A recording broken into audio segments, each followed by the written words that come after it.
We are live from Young After Work. Jane Phillips is our presenter this evening, a licensed professional counselor, retired, and licensed massage therapist, retired. She is a fabric artist and creative writer. Publishes a daily blog, Spiritually Speaking Daily. Jane has studied the teachings of Carl Jung since 1982. She has served on the Friends of Young South Board of Directors since the mid 1990s. So with that, I'm going to ask you all to do one more thing. Technically, is in the upper right corner of your screen, there's a view icon. When I click on mine, there's something that says speaker view and another says gallery view. I'm currently looking at the gallery view so I can see all of you, but I'm going to change it to speaker view, and I'm going to attempt to mute all microphones, and Jane will then have to unmute herself so that she can speak. Is that okay? Okay. All right. You're still gonna do. Yeah. You're gonna still change the slides, right? Yeah, I'll say, and you'll just let me know. And now, first thing I'm going to do is I'm going to mute everybody, and you see here. Mute everyone. Mute speakers. Well, clearly I'm not at the right place. Well, let me ask you all to do me a favor and just mute yourselves, because I can't see the little click thing here to do that. But we're going to now go to the slide presentation. Jane, do you want to start with that, or would you like to say something before? Yeah, let's go ahead. Thank you. First of all, just thank you everybody for being here. I'm scared to death. So y'all sit there and send me some good vibes or something. But we can go ahead and begin. Okay. Let me get that. Hang on one second. Technical matter. I've got to share my screen. And all right, there's Jane, and now I'm going to share the screen.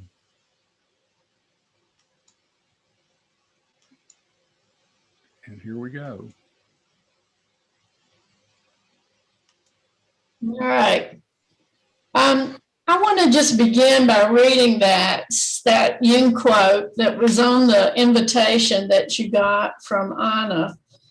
The quote is, just a minute though, I'm not going to this one yet, Bert. Yeah. Okay, the creation of something new is not accomplished by the intellect, but by the play instinct, acting from inner necessity. The creative mind plays with the objects it loves. And I love that quote because for me, art and writing are the way that I play. Okay. Bert? Okay, next. Good. Okay, and Carl Jung's view, of course, Carl Jung was himself an artist and an incredible artist. And this is he said many things about art and artists. And this is one of the quotes that I just picked out of many. So Bert, go. Okay. Art is a kind of innate drive that seizes a human being and makes him its instrument. The artist is not a person endowed with free will who seeks his own ends, but one who allows art to realize its purpose through him.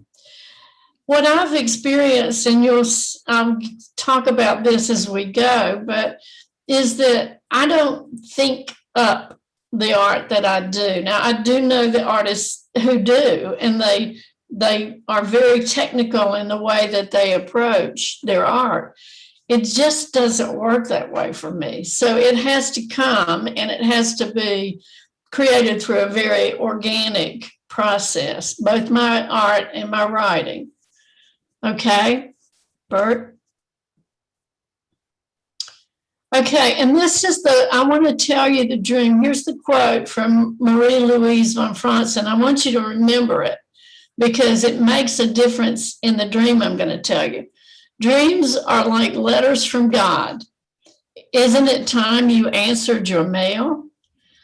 I started collecting my dreams in about 82 or 84, but it wasn't until 2008 that this particular dream came, and it's what launched my writing and my art in a serious way.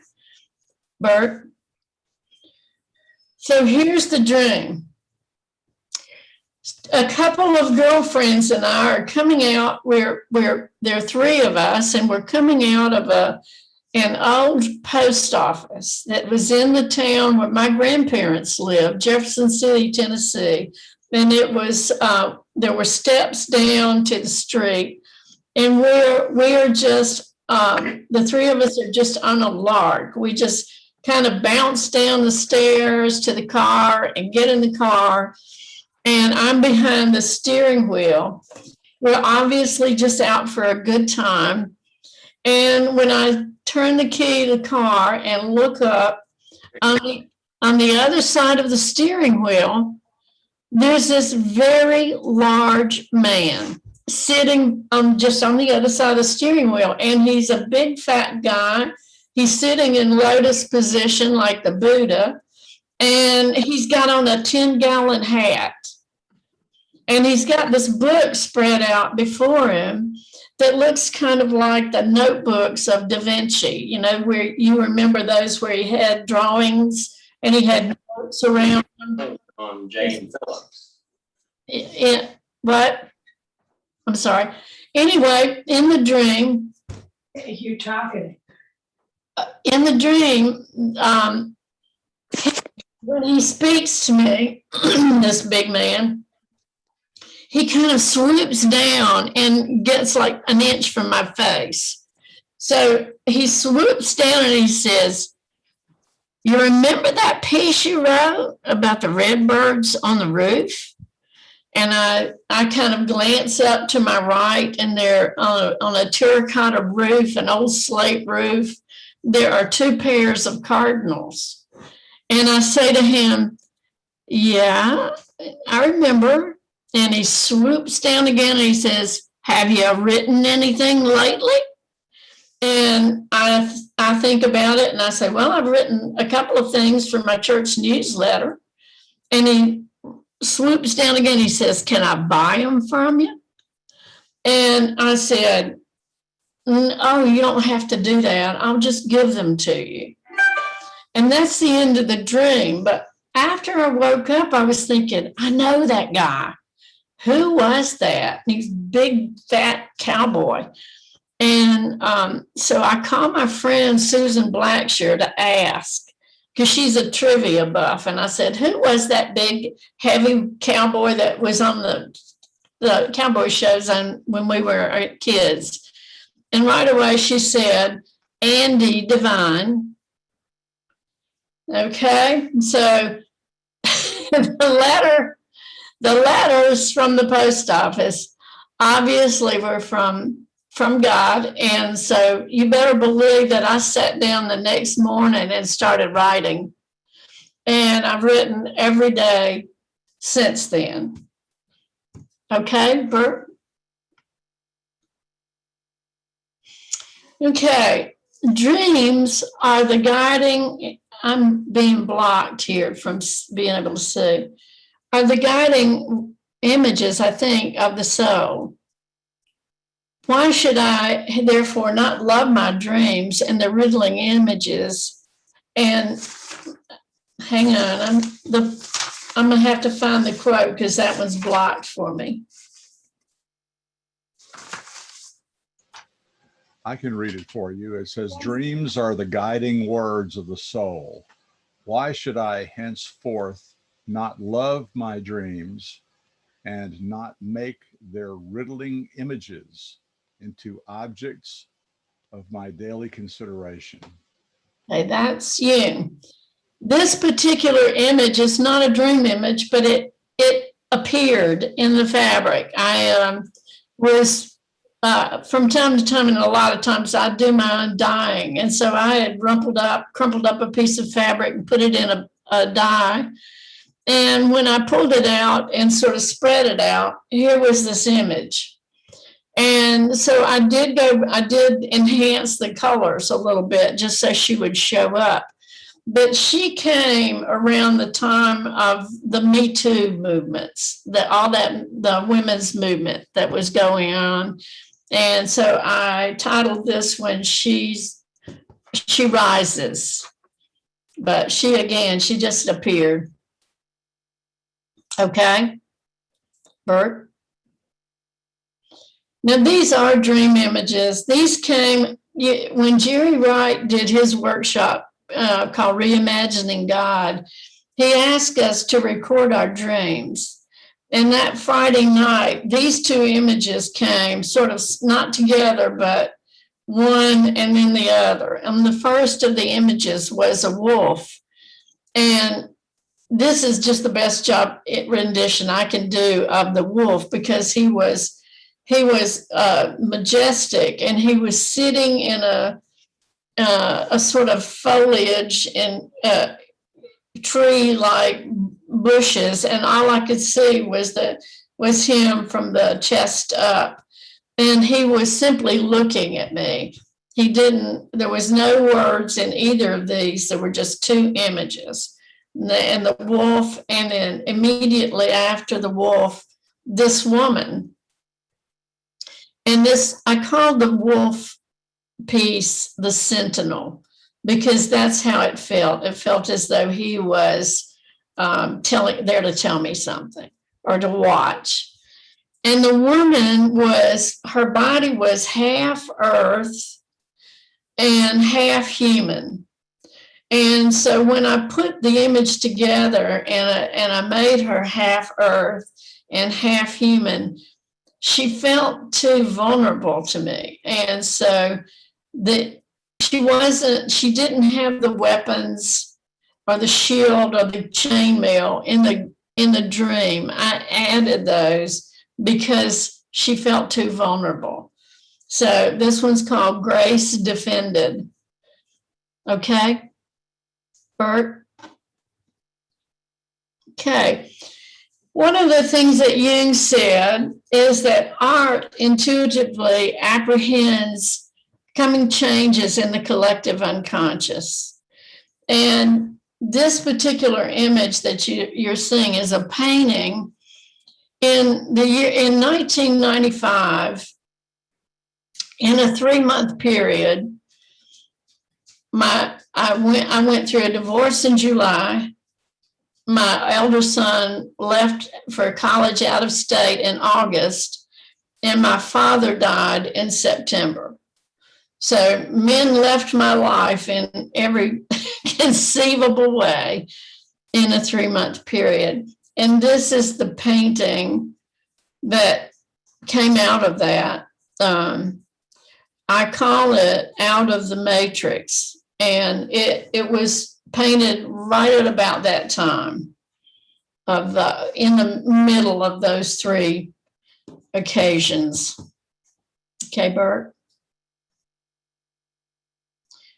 Another one in terms of understanding or that art can predict, or art shows the movement very often of what's going on in the zeitgeist. This painting was made, and it was a very fast thing. It was just really fast work. And it came right at the beginning of the pandemic, when we knew that there was a disease in China, but we had no idea what was going to happen. And so this I titled Tumultuous. And it shows kind of, to me now, in retrospect, the chaotic way we were at that beginning, and not just with the pandemic, but with the whole political scene that was going on at the time. So notice this one, and then the next one came, right at the end, after the election, after we had vaccines coming, and you can see that there's a lot of similar movement, a lot of similar colors, but the chaos is not there now. It's more controlled, it's more formed. And this one's called Another Starry Night. I do feel like these two, it didn't occur to me until just lately, these two are related. They're showing a before and an after. Okay. Bert. Okay, this is this image has such a backstory. I don't want to take up all our time, but this, at the time that Melissa was doing the fairy tales, and we were all going to hear the fairy tales on Zoom, I picked up a piece. There was, let me back up. There was an old woman who died in Vestavia. Her name, I don't know her name. She was 96 or 7 at the time she died. And my son was working with an auction house, and they were clearing out her house. And the auction house didn't want any of the fabrics and things like that. But she had been a quilter, and all of these fabrics came to me by way of my son. And honestly, I didn't like them much because they were polyester, and I don't like to work with it. And they were kind of dark and ugly. So, but there was a whole box full of 2-inch strips that the woman had cut. And I mean, it was a box full of them. And I thought, you know, one way of honoring her would be to do something, at least with these things that she had meticulously cut. So I put together the background, and then I still couldn't stand it. It was dark and I didn't like it. And so I put it in a plastic box down in the basement and didn't pay much attention to it. And then one day I went down to my studio and it was laying out on the table.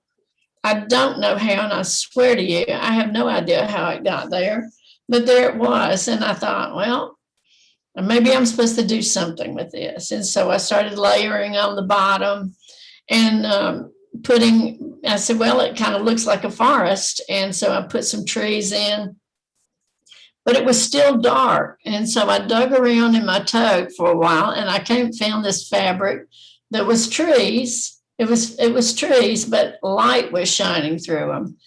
And when I laid it down on this dark, dark thing, it just lit the whole thing up. And so I put together the story, the fairy tale, because there's always somebody, fairy tales almost always begin with once upon a time in a dark forest. And so I just added a tree of light. There grew a tree of light. And then I thought, well, somebody's got to be going into there. And so I put those 2 little figures in. Well, I was just finishing sewing the edges, and the piece was still in my TV room because that's where I finish things off. And these people, Joanna and LaDonna, a couple who just bought a farm up in Springville, came to buy a piece of art to hang in their new farm. And they looked through everything I had, and they were, well, you know, maybe no. But I said, well, I did just finish this piece. And so I brought it in, and immediately Joanna started crying. And she said, that's the farm. And that's Helen and Otis, the mother and child that they had bought the farm from. So sometimes what an artist makes is not for them. Sometimes it's something you make that means something to somebody else. And I have to think that about this piece. It just wasn't mine. It belonged to somebody else. From the old woman to these 2 women. Anyway, that's all. Bert, go. I'm ready. Yeah. Okay, and this piece, you're going to have to read the quote, Bert.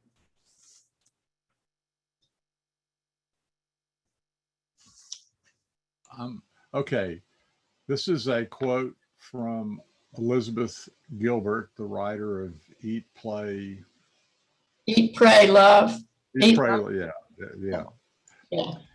And when I refer to magic here, I mean it literally. I'm referring to the supernatural, the mystical, the inexplicable, the surreal, the divine, the transcendent, the otherworldly. Because the truth is, I believe that creativity is a force of enchantment, not entirely human in its origins. From the book Big Magic. Okay, so this is a piece I did, came out of cancer, having cancer. And I had surgery, and they found that the cancer was completely contained and it didn't require anything further. And I just felt so incredibly lucky to have come out of that practically unscathed. And at the time, we had a blood moon. I don't know if you remember it, but we had 2 blood moons in the same year. And so this was my way of honoring that healing. The piece is called Honoring the Blood Moon. And I do think it has some kind of supernatural qualities to it that, as Elizabeth Gilbert mentioned, one thing I do know is I haven't been able to part with it. I've had several people want to buy it, and I can't yet. Okay.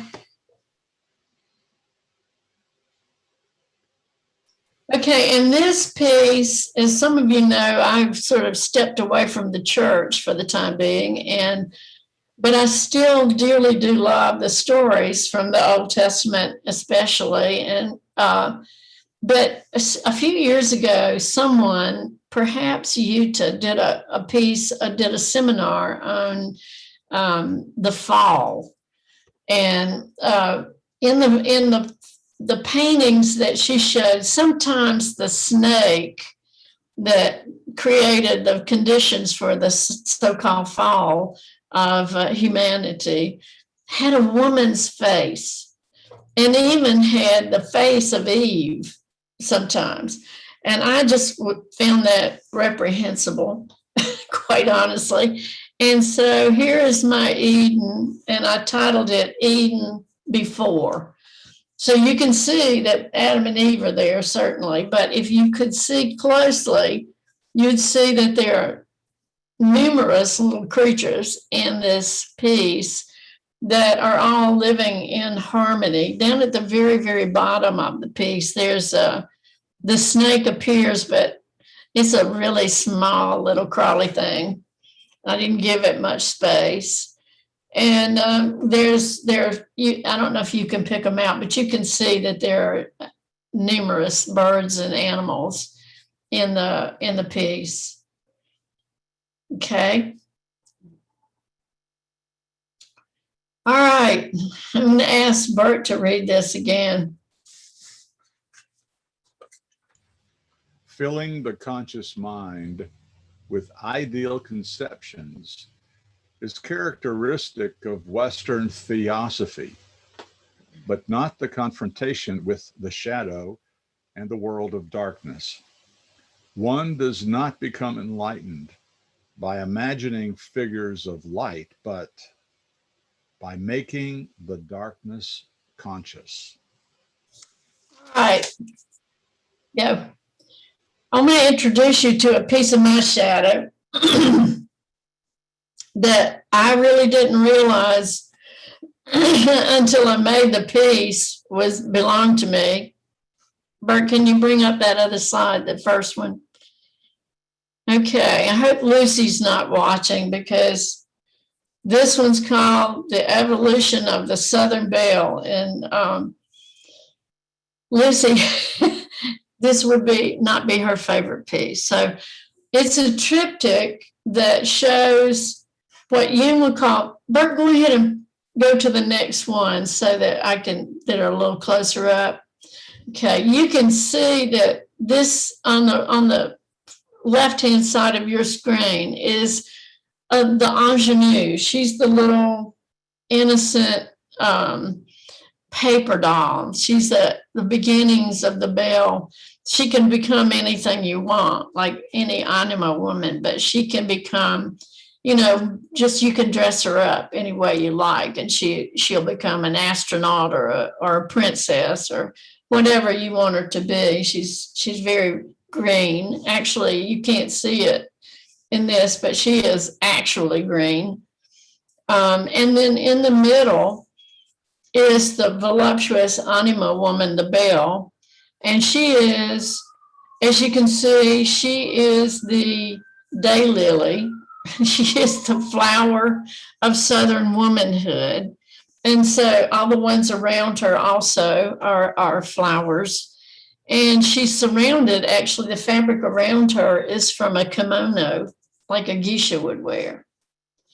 And then the third panel in this triptych is, if you're using Jungian terms, she's the hag, she's the swamp witch.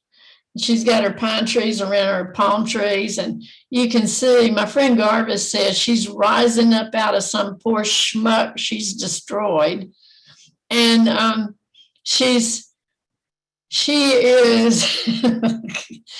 is the woman I see in the mirror a lot.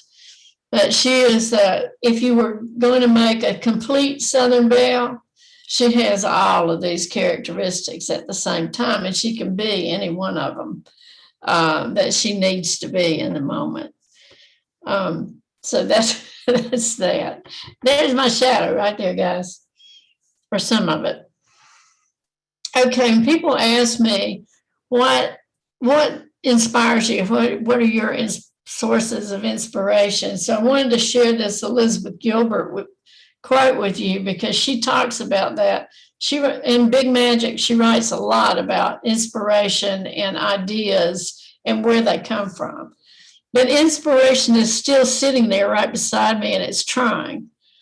Inspiration is trying to send me messages in every form it can, through dreams, through portents, through clues, through coincidences, through deja vu, through kismet, through surprising waves of attraction and reaction, through chills that run up my arms, through the hair that stands up on the back of my neck, through the pleasure of seeing something new and surprising, through stubborn ideas that keep me awake all night long. Whatever works, inspiration is always trying to work with me.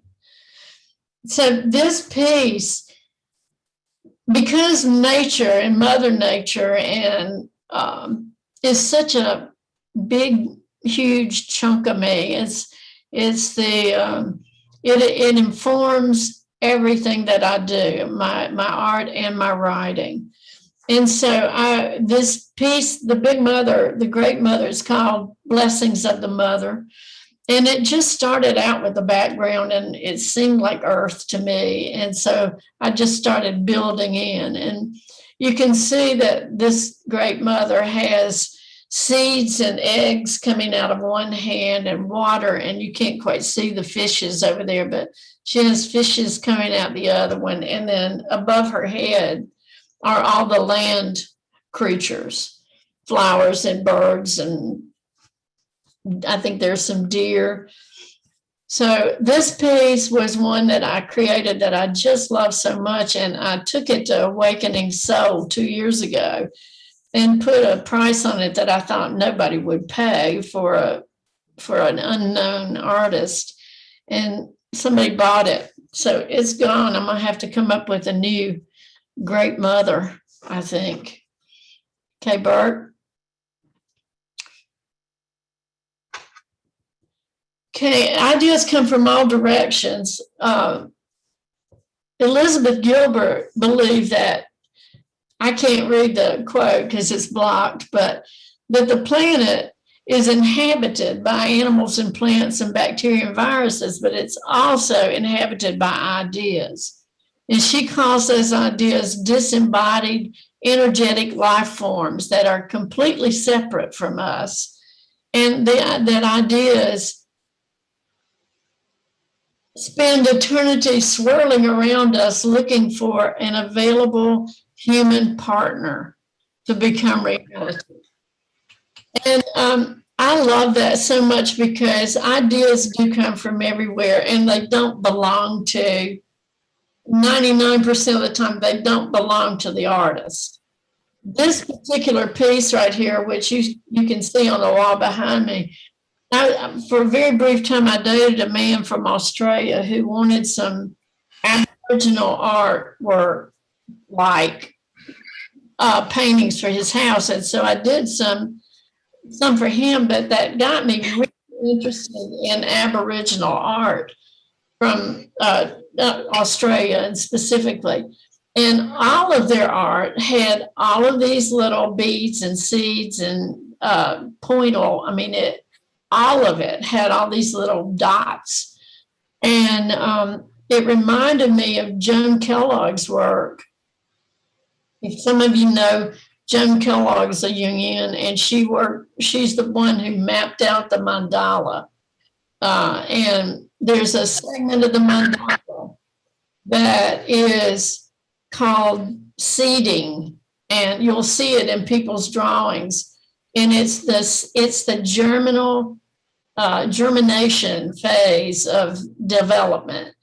And it made sense to me when I read this about Aboriginal people, including all this seeding, because they were the original people. They are original people. And so that I just found that fascinating. And it so depicts exactly what Kellogg was found in the art of original people. Okay. Another source of inspiration is books. When Melissa gave her sand tray seminar and Mel came and brought books, and this book, The War of the Ancient Dragon, was on the table. And I'll confess, I have not read the book. I really haven't even tried to read the book. I just wanted the cover, the image. So I bought the books so I could get the image.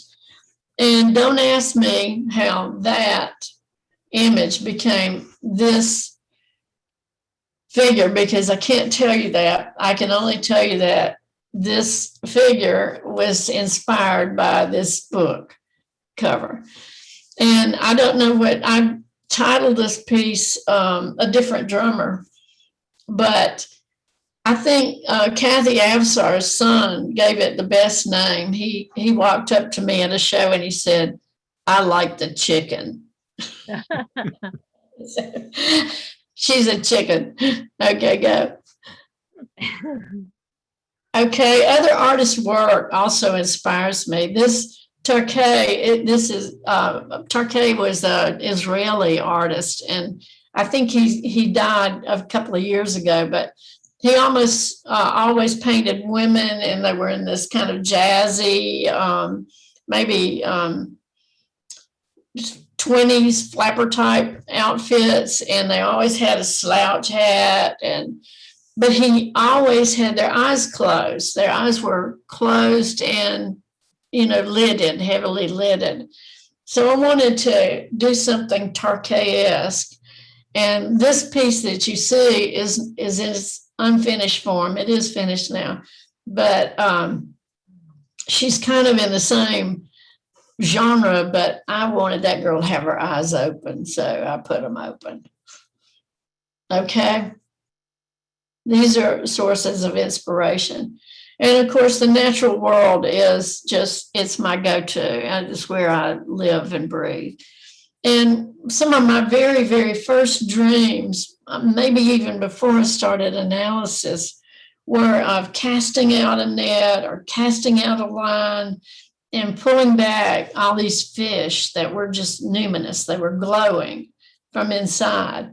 So fish have always been a source of fascination for me. And of course, the ocean is the symbol of the unconscious. And it's teeming with life. So these are two teeming with life unconscious pictures. this green one on the right is just a corner of a much larger piece, and you can see how many fish are in there. And I like to do them so that you kind of don't see them and then you do, like you would a fish if it were swimming. So, okay, so the natural world is a huge source of inspiration. Okay, Bert. This is just a silly little piece, and all the works of man have. Thinking that we're done with frost and freeze, and we may not be. And this is what Maureen's talking about. It's a cold front that's going to reinforce the cool air that already showed up this weekend. What is that? We got knocked down into the upper 60s. That sounds like somebody's unmuted. Could you all mute your? Okay, let me see if I can talk over them. All the works of man have their origin in creative fantasy. What right have we then to depreciate imagination? That again is Jung. This is a piece that just is serendipity, and this is post-vaccine right here, this piece. And it started out, I'm making a baby quilt, and the blocks that I was cutting out turned up all these little figures. And so I thought, well, that's fun. And so I just laid them out on a piece of fabric and gave them some heads. And lo and behold, they look like they're going, yay, the vaccines happened. So that was, you can see the pins are still in it. It's just a work in progress. Okay. I really am going to shut up just right in any minute now. Okay, final thoughts. One of the things that Jung said is, who has fully realized that history is not contained in thick books, but lives in our very blood? And I'm going back to this Aboriginal painting here because people have told me, that you don't inherit an artistic gene. And that may be true. I mean, it may, but in my family, it's interesting when I start looking backward, at least 5, 6 generations, there have been artists in my family. All of the women were quilters, all of them. And my great grandfather, I will show you this picture if we can get it on the screen. This, let's see. Can you see that? This is the floor of the courthouse in Murphy, North Carolina, where I was born. And my great-grandfather and his son cut the stone and laid it in that courthouse. And it's still there. You can go there today and see it. It's all black and white marble. He was a sculptor. His son was a sculptor. My grandmother, his daughter, was a classically trained pianist. And my father and Sandy and Jerry, who are here tonight, their father, were both ours. My dad was a map maker, and he did all his maps by hand. And Jerry, his brother, made his living as a welder, but he painted in oils. He did incredibly beautiful oil paintings. And then there's me in this generation. My cousin Jerry, who's here tonight, turns wood. He makes beautiful things from wood. And then my 2 sons, one of them is a visual artist, and one of them is a performing artist. Anyway, I do think, while nobody has taught any of us to do any of it, I do think that it runs in the family. What can I say? Okay, so that's all I have. We can go back to the folk. And I wonder if you have questions or thoughts. Can everybody unmute? You just. There Jane, you go. I have Thank a wonderful thought. This is one that was absolutely fascinating. Oh, good. I am so happy you shared it with us. I mean, because I'm not sure I ever would have seen it otherwise, but it was really wonderful. But I do have to disagree with what you just said. I don't know who told you that there's no such thing as a creativity gene, but whoever it was doesn't know what they're talking about, because your family proves that. And I do think it gets expressed in different ways, but there definitely is a genetic propensity toward creativity, I believe. Well, if nothing else, I mean, my family didn't encourage it. I mean, he's like, it was just you did that. You had to make a living doing something else, but you had permission to do it on the side, so to speak. Well, you do it beautifully. Thank you. Jane, I was curious about what the experience of making the art feels like. I think on the last episode of This Jungian Life, one of the analysts said that she felt like when she tapped into creativity that she could just contain it to 30 minutes where it was safe. And another one said she wrote something she didn't even recognize and it took over her whole life. And when she was out of the creative spirit, it was scary. She didn't want to go back. And when you were talking about finding that piece of fabric on the table, was remembering Jung talking about all of the ghostly occurrences happening in his house right before he wrote the 7 Sermons of the Dead, that he felt like there was something that needed to be birthed. And what does your process feel like to you? The process doesn't feel like it belongs to me. And that sounds kind of nutty, I think, but it doesn't. It just is something, and it doesn't matter whether it's the art or the writing. It's something that comes through me, but it is not mine. And a lot of times, you can tell in my writing, anybody who reads the blog knows that you can tell when it's me, because it's usually that swamp witch, does her thing. And when it's not, it's gentle. But it doesn't. It's not a thinking thing, and I guess that's why it feels like it doesn't come through you. It comes from someplace beside your left brain. Now, I have met artists who draw everything out first, and it's a thinking process, but it's not for me. It just doesn't work that way. Thank you. Mm-hmm. Following up on that, and if we have time, I'll have a couple other questions, comments, but I won't take up the time. But so you essentially do not plan them out. You may have an inspiration, a theme, a dream, an idea, a quote, but you essentially piece it together as you're going and through the days. Yeah,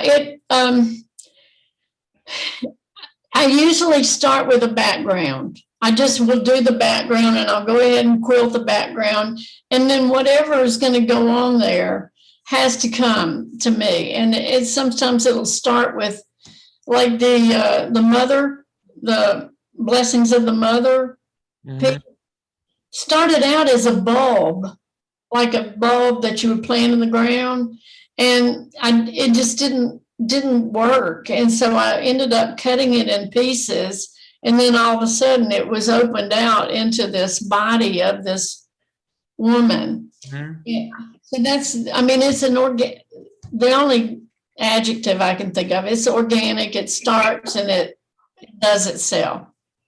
Well, let me respond to that and then ask one more thing, or say one more thing.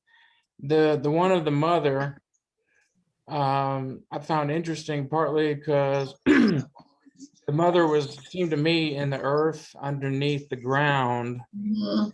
yet the mother had angel-like wings. Do you have any elaboration on that? Because do you have any comment on that?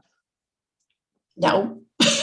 she is what she is, and I don't even know what she is. But yeah, she did have wings, and she had arms, and she had something off her head there, and her hair looked like roots. Uh, Yeah, but and they're certainly wonderful. And my last one for now, at least, is first of all, I liked how you used the lark as a verb when you were describing your cardinal dream. The lark is a bird, but you used it as the verb. yeah.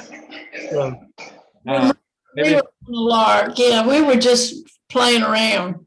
maybe that was an artistic Freudian slip or something, but let me see. Oh, was the one who was asking you questions is, have you written anything recently?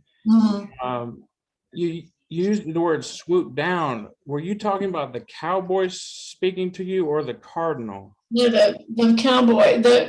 Does anybody remember Andy Devine? How many? I mean, that's who he was. I mean, it was just, and even in the dream, I was going, I know this guy. So when you said he swooped down, Yeah, he would just, his face would come down to within, a couple of inches of my face. okay. All right, thank you. Jane, I have a question. You're an accomplished artist, you're selling your art. I'm wondering, early on, did you have doubts about your talent, and how did you, because as an artist myself, I think it is a struggle to trust what I do, and wanting to get recognition from outside to confirm that, it's worthy or whatever. Susan Estes is a fantastic artist sitting right there, and you ask her, because I'm still insecure. I'm still, every day of my life, I'm insecure. Well, maybe that's a good thing then. I can relate to that. I don't know. Susan, how do you put yourself out there, or do you? I don't. No, I really don't. I don't have a website. I don't seek, I enter local art contests when exhibits, not contests, when they have, just regional things. And if I have some sort of fun idea, but I don't paint all the time. I'm self-taught, and I don't have the confidence or the courage to do things. And I actually had someone recently tell me that I was painting the wrong stuff, that I needed to do that neutral, abstract, gray, white, black, speck of gold. Yeah. And, and I said, I respect what you have to say, but that's not me. I can't do that. So, I think you just have to, sometimes the things I paint because it was a wonderful idea to me. And if nobody sees it but me, that's okay. Exactly. I would love for somebody to see it, but it's okay if they don't. Well, I'm not a good person to ask. well, that's exactly. I mean, for me, it's you have to do it for you, or you have to honor what comes through you.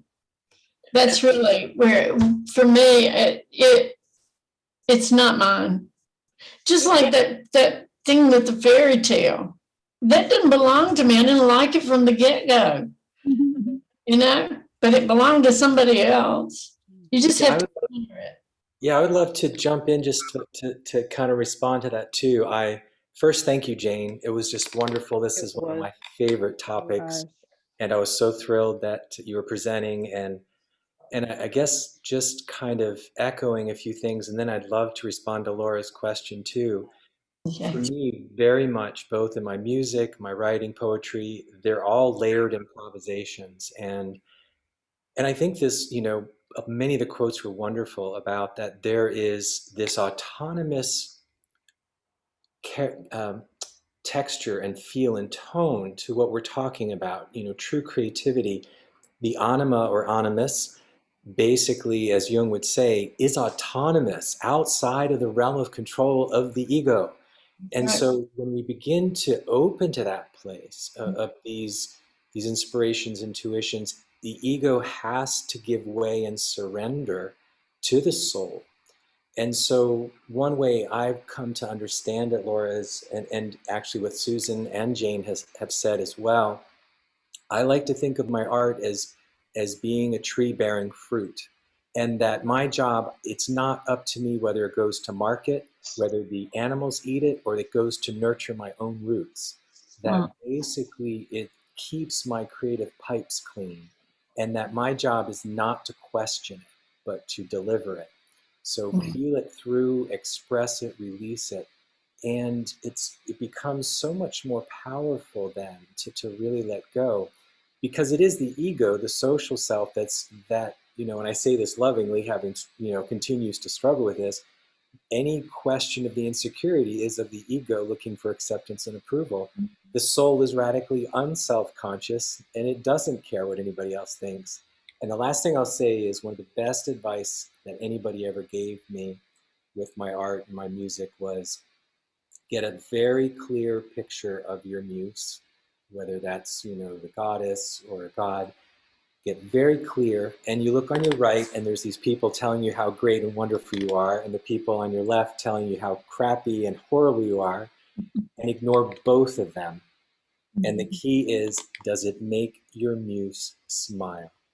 And to me, if it delights me, that's what truly matters. And that, now that's taken a lifetime. I've been headed for close to 40 years, and I still feel like a beginner. But I love when I sometimes look back or hear a piece of music and I go, who did that? You know, I don't remember that. And so it feels more like taking dictation. But thank you. This was really nourishing, and I love your work, Jane. It's very inspired. It's beautiful. Thank you. That happens to me with my writing. More people will say, "What did you write about this morning?" And I'll go, "I don't know. I have no idea." Can I jump in a second again? Or if anyone who hasn't spoken, feel free to raise your hand or something. Just a few things. You said that about your writing. I couldn't tell in all this. You know, you said your dream, your cardinal dream got you writing. To what extent were you writing and visual arts your whole life? Well, I wasn't writing before. I would write an article every month for the church newsletter. That was the extent of it, really. But what the cardinal dream did was made me take it seriously. It really did feel like Marie Louise von Francke's quote that this is a letter from God. Get busy. So what about your visual arts? Wow. I don't know when, Sandy, help me out here. I don't know when I started. My guess is you sewed buttons that fell off on your children's clothes. Is that right? Oh yeah, sure. I'm just joking, but you seem to have a long history of being able to sew, you know. Yeah. Oh yeah. Well, when you wouldn't know this, Evan, because you're young, but when I was in school, women had to take home ec. You had to learn how to sew. I mean, if you had a uterus, you had to learn how to sew.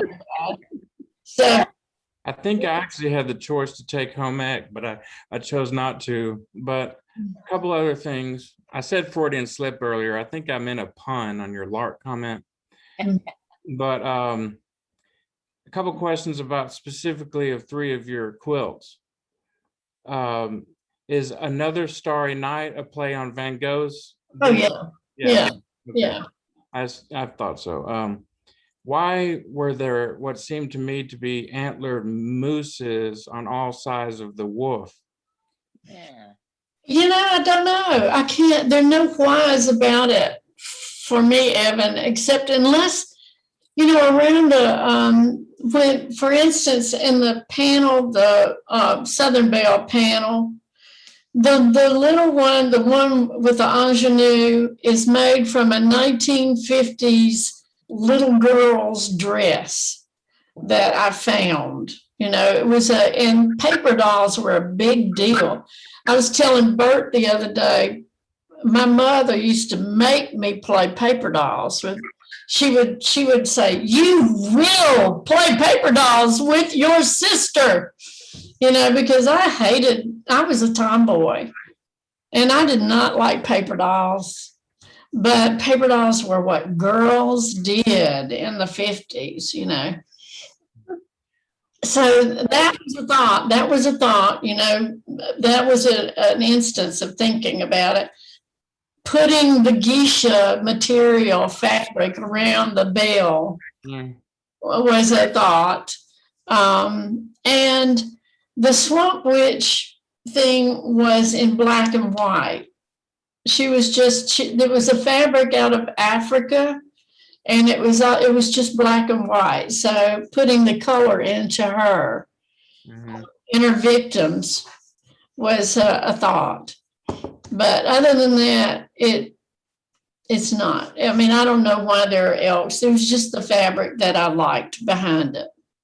Well, one last question about a painting, but what you have in all this is exactly why people wear the headphones at art museums that tell history, or that have the plaque to the side, and you get all these different angles, even though you kind of say there's you don't know why, but there's all these little angles that enhance the background, and we all find very interesting, I'm sure.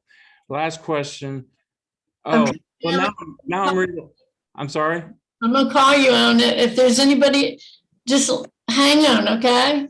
Does anybody else have a question or a thought? I do. Okay. This is a real personal comment, more than a comment. Jane, since I've known you, I don't know, it's been a very long history we have. Forever and ever. I know.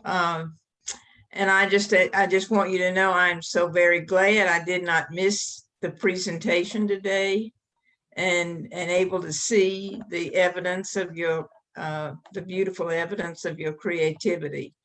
Thank you. And I want you to know that I feel inspired. I mean, I've sort of been searching myself now for where can I be creative? What can I open myself to in terms of some creativity at my age? So thank you. You're welcome. My guess is there's one of those little disembodied spirits running around looking for you. Well, I hope I find it soon. It finds me. You, believe me. Yeah. I wanted to mention that I posted Elizabeth Gilbert's TED Talk. If people haven't seen it, it totally lines up with what you've presented, Jane. It's a really inspirational TED Talk, goes with those quotes you presented. So I put it there. To me, I have to say, I got through Eat and Pray, and I just got I got tired of reading that book. But Big Magic is just amazing to me. Well, the TED Talk's about 15 minutes. You'd love it if you haven't seen it. I will look. Yes. I have 3 questions Okay. and a comment. Thank you, Jane. That was wonderful. I have a question about, what is your space like where you work? Do you have a set place that's only for that? My house, every room in my house. I just didn't know if you had a sewing room or a big table. Or in the basement, I have a large studio room that has a couple of sewing machines and all the fabrics. But what I find is I drag them around with me wherever, like I said, the fairy tale piece was in the TV room, because I can't not do something with my hands. So, yeah, but I do have a studio downstairs. Oh, that's cool. And how long, I don't know if you can answer this. Do you have a typical amount of time it takes to do a piece, or is it just each one different? Each one is different because some of them just go together. You know, that's like materialize. And some of them take longer, like every one of those fish in the nature tube, every one of those fish is painted and cut and sewn, and you know, they're handcrafted. Some of those things take longer than others. Yeah, incredible. Okay, how do I find your blog? I tried to find it and I wound up on Emily Lister's site. I don't know how that happened, but yeah, it's not that there are several called Spiritually Speaking. If you go in Spiritually Speaking Daily .blogspot.com, it's on Blogspot. Spiritually Speaking Daily .blogspot.com. Okay, Blogspot. Is Blogspot one word, Jane? Yes. Thank you. Yeah. And as you were explaining how you work, I thought of reading about Barbara Kingsolver. I don't know how many of y'all like Barbara Kingsolver, but that's exactly the way she writes every day. And she said it's like she sits down and never thinks about it. It comes. It's like something is giving her those words, and she writes until she's done. Right. For that day. And it's amazing. I think all writers, and I don't even consider myself a serious writer, but I think all writers know that the discipline is essential. You've got to sit your butt in the seat every day and do it, or nothing's going to come of it. Nothing's going to happen. But I think when you love it, like you love it, and like she loves it, it must, I don't know if that help, if that's how it started or if that love developed, because she says now she just can't wait to get up in the morning and just write, you know? Yeah, I write really early in the morning, but there are days when I block my ego or my, you know, emotional, psychic, blah, blah, that's in the way of it a lot. I mean, and sometimes it's hard to write. Yeah. Anything that would touch anybody else, and sometimes I don't think what I'm saying should touch anybody else, because it's not nice. It's that ugly side of the bill. It was wonderful. Excellent. Yeah, it was. Thank you. Hey, Jane, Yes, it's Susan. I don't know if you can hear me. I'm not sure I'm technologically on this, but it was really terrific. And, you know, I thought I knew some of what you were doing, but gosh, there's a whole lot more to know. And I loved every bit of this. And I'm so glad I could participate. You know, I'm still trying to process this last year and to see your pre-pandemic painting and post-pandemic, and that visual change, that was so powerful. I really love that. And I mean, that was just, you know, cathartic to see that, because I think that's kind of the way I feel, and your expression of it was just wonderful. And I wondered, I've had such really intense dreams during this past year. And it's like people from my past. And I guess I'm making the darkness conscience, but I'm not sure I like it. So I wondered if you had experienced any more intensity in your dreams, or any difference this past year with all that's been going on. You know, I've heard a lot of people say that people who have died in their past, you know, have made visits this year. My take on this, and I am not an expert. I am totally not. I mean, I don't know anything more than anybody else here, and a whole lot less than most. But I do believe when we're in a situation like we've been in the last year, that those who have passed on come close. They come closer because they want to comfort us. They want to be present. And so a lot of people, myself included, have had a number of dreams about my mother. But a lot of people have told me that people that have passed on have been appearing in their dreams. Yeah. It's been a time. Yeah. Thank you. It was wonderful. Thank you. Thank you for being here, Susan. And I love Grace Defended. Grace Defended. That was Great title. I thought that was actually a self-portrait. When I saw that, I thought that's a self-portrait, but you're in denial of that, I guess. Maybe it really is. I don't know. No, not, because one half of that woman looked like Bo Derek in 10. And one half of her. You. You girl, that's you. Not even close. That's great. I don't know if it was just me or not, but I thought the girl defended Grace and your different drummer. No, who was the War of the Ancient Dragon girl? They look like they could be sisters to me. You know, they kind of looked related. They might be. Who knows? The chicken and the earth woman. Yeah. Yeah. I liked them both. Thank you. I That's was great. curious, Jane, whether you have when you're working, Mhm. do you feel pleasure or do you feel duty or do you feel anxiety or any combination of these sorts of feelings? Or is it all just trying to have a conversation with your muse, and when you get it right, it feels good, and when you don't get it right, it's like, eh.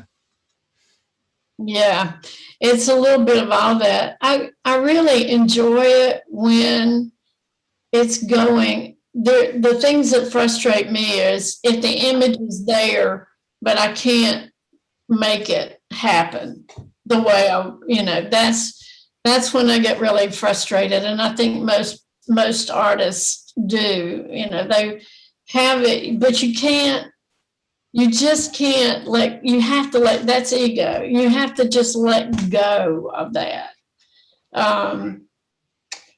Because the more you try to wrestle it, the more it moves away. Yeah. That's all. I mean, I don't know anything other than that. I just have to let it happen. Mm-hmm. Right. Have you ever thought of submitting some of your work to art and literary journals?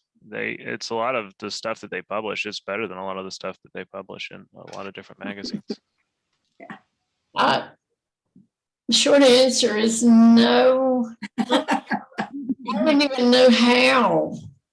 Well, the process, and it sounds like there's a lot of artists and writers here, so maybe this is helpful, but the process to submit to those things to get fiction published or photography or artwork or anything used to just kind of be a nightmare of typing stuff up and applying it individually. But there's a website called Submittable that you can apply to just tons of them at once. So you make your profile and you put your artwork up or your writing or whatever it is, and then you search what the publications are looking for. So, Jung or myth or feminism or whatever, and then it will alert you as publications are kind of in your niche, and it just makes it so much easier because it's kind of a click instead of having to print all this stuff up and send it off and then never hear anything. But anyway, when Submittable started to exist, my luck went up with getting things published. So hopefully that's helpful for someone else. Thank you. That is a good time. One of the things that with my blog that I've been very determined not to do was to put anything, to have any monetizing on it, or any. I hate those damn ads that pop up on people's personal sites, and I didn't want anything like that. And the fact that Andy Devine is the one who told me I had to write made me feel like it needs to be a gift. And I said, I told him right there in the dream, I just give it to him. And so that's what I've tried to do. Jane, thank you. This has been extraordinary, but I'm sorry I've got to go. It's But so good to see you. this was just incredible, and it's wonderful to hear what everyone else has said too. Thank you for including me. I appreciate it more than I can tell you. Thank you for coming. I think we're over time. I really do appreciate your being here. And I see my little niece. Hey, Katie. Hey, I'm still trying to figure out where that artistic gene is. Sorry, you hear Will in the background. It'll come your way. You don't, Elise has it, but I'm still trying to find it on my end. you don't have time for an artistic gene right now. You got genes of your own running around down there on the floor. I'm making sandwiches right now while we talk, sorry. But I'm so glad I was able to call in. I know I was a few minutes late, but I loved hearing it. And I'm so fortunate to have benefited from some of all this family artistic talent you're talking about. I've got it all over the house and I love it. The quilts and the artwork and just everything. That's wonderful. All right. Okay. Anyone else to questions, comments? Or just I want to say, Jane, we talk about your art, but hearing it presented this way was just so much fuller, and I learned so much. So I really, really appreciate that you did this. Well, thank you. Izzy's a wonderful watercolor artist. Thank you. Beautiful. Anything else? Are we done, Bert? Questions or comments? Anyone? Or I sure enjoyed seeing you finally present yourself. Yeah. It's been a long trail and it was wonderful. Thank you. Just wonderful. And to see it all close and colorful and moving in front of me, it's just, I've loved it. Thank you. Yes. Thank you. This, let me just say, was just a little piece of, I've got this whole stack of stuff that I'm calling the COVID collection because it's all been done in the year of our incarceration. Oh, well, we need to have a COVID collection gallery show. Yeah. Yes. You need to Is that okay? Thank you. Good idea. What did Evans just say? well, I was going to say you need to free the quarantine art, like us all. We need to free. But I would add, this has been an odd twist of fate, the pandemic. And I know for me, and I see generally, and it sounds like with you too, Jane, it's allowed a lot of reorientation, seeing differences, working on oneself, finding what's really important in life, and all these kind of things. With me, it allowed me to do a lot of work on my website and other stuff. And I've heard the pandemic described as a blessing in disguise, but I don't think I'd really go that far. We don't really want to say that, but on the other hand, it certainly has changed it up, and so It's kind of cleared the focus. We realized what's important in a way that we didn't before, and we realized how crazy our lives had become before the shutdown happened. Well, it's a great blessing to see smiling faces, to actually see faces instead of the masks and such. Yeah. And that's growing day by day all over, even outside, where you can actually see people interacting, and maybe they might not be, cheek to jowl in a discotheque or anything, but at least they're out walking around and you could visit with your neighbors. So it's a blessing. that funeral over the weekend of Prince Philip Yeah. was one of the saddest things I've ever seen in my life. Not because it was him, but because everybody who cared about him couldn't even be near each other. You know, it was like they were having to have their individual grief right here on camera, you know, the queen sitting alone. I thought it was just unbelievably sad. But go ahead. Well, life goes on. Yes. And dinner's calling, I guess. Anyone else? Oh, I got to go put it Anyone in the else's oven. dinner Quick. calling? Yeah. Well, it's been wonderful to be with you all. Jane, thank you so much. Yes. Jane did a wonderful job of putting together the slide deck. And it was terrific, absolutely terrific. And Yes. I apologize for my technical glitches, but Jane, you did a wonderful job. Thank you so much. Thank you, Bert. Goodbye, y'all. Bye all. Good night. Night, Katie.